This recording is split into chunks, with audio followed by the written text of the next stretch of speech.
direct thrombectomy is logical and is backed by some data as well.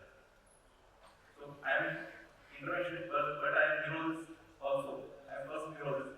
So our priority was to regionalize the vessel fast and completely so that we can achieve the better outcome. So I will show a few examples why I think direct thrombectomy is preferred approach in few patients. So here I am 65-year-old male, smoker. He has sudden onset right side weakness and aphasia. His severe NHS 3 years since onset. So he comes to us directly and we are able to doing thrombectomy as well as thrombolysis both. And this debate is only for the patients who can reach the center where both procedures are available immediately. This debate is not for patients for whom thrombectomy is getting delayed. In those cases, IVT has to be given as soon as possible. So here we can see there is a small diffusion region on the left hemisphere. GRE shows that there is a thrombus blooming in the left MCM1 segment, and there it shows that there is a slowing in the distal stabilization. Flash is not showing any astonishing power. Now the angio, we can see that the whole of the left IC and MCO operated. And as we can see in the neck angio, there is a stenosis at the carotid bifurcation. So we are dealing with the tender occlusion. There is a large atherosclerosis, severe stenosis of the left ICA origin. So there is a plaque rupture and the rose is gone up and occluded the middle cerebral artery. So what are the options? IVT alone definitely is not the option because there is a large option we have to go for the thrombectomy. Second option is IVT plus clinical thrombectomy. Other is clinical thrombectomy alone. But what are the problems with this that I have discussed?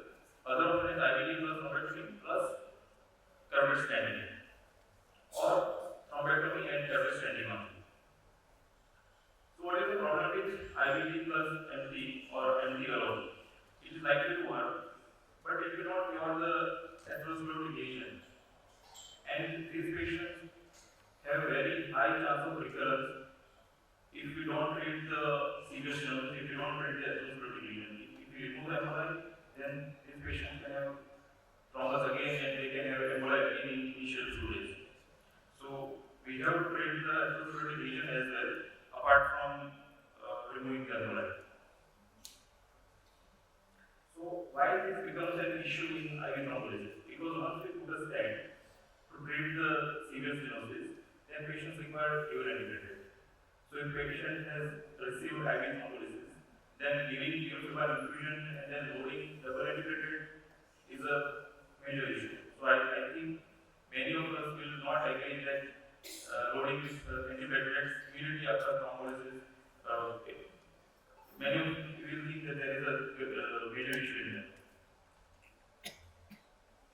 So what we did, we found that there is a tandem lesion, severe stenosis near to occlusion of the left IC and left MRMC occlusion, and there is a floating tumors as well at the left IC origin. So we did plastic, went up with the solver technique and removed the clot.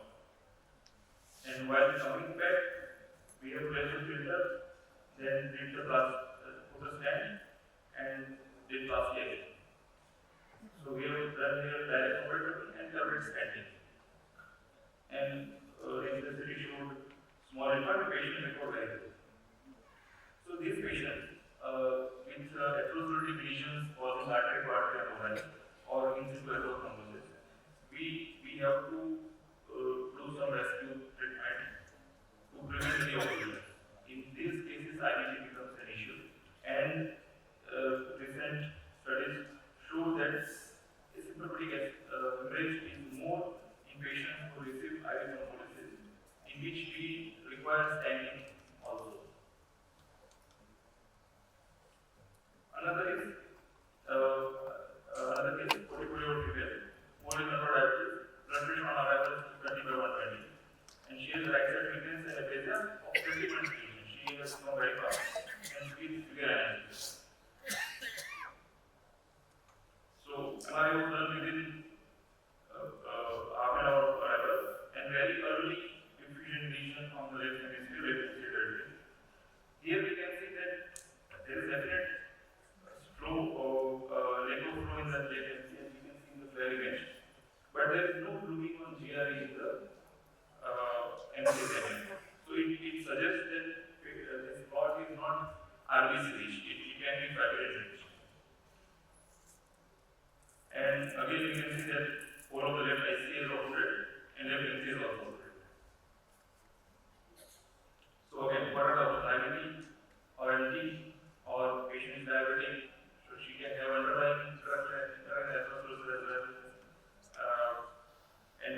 pressure was very high. So again, we decided against IV thrombolysis, we took directly to the thrombolysis.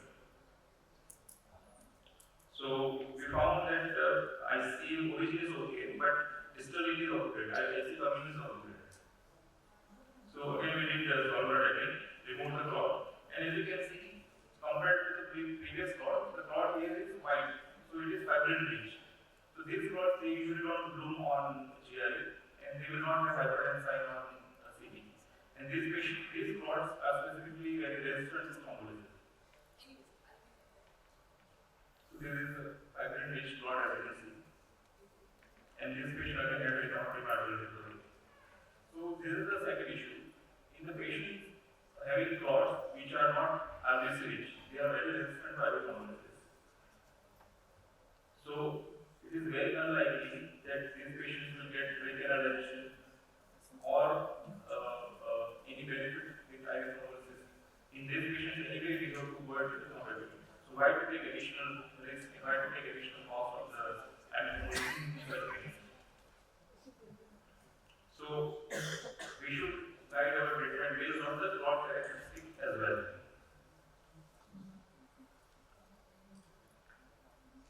So this is the registry of circle of Mr. Clean Trial. Cardiophobic strokes, cardiophobic clots will have a lesser proportion of GI loading or hypertension sign on CD. And you suggest it is fibrin rich and thrombolysis is less likely to occur.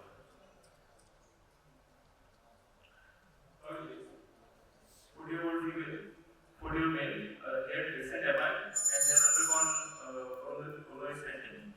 His EF is 25%, has visual wall abnormality, and he is on aspirin plus tacrolimus. Now he comes with the stroke, and analysis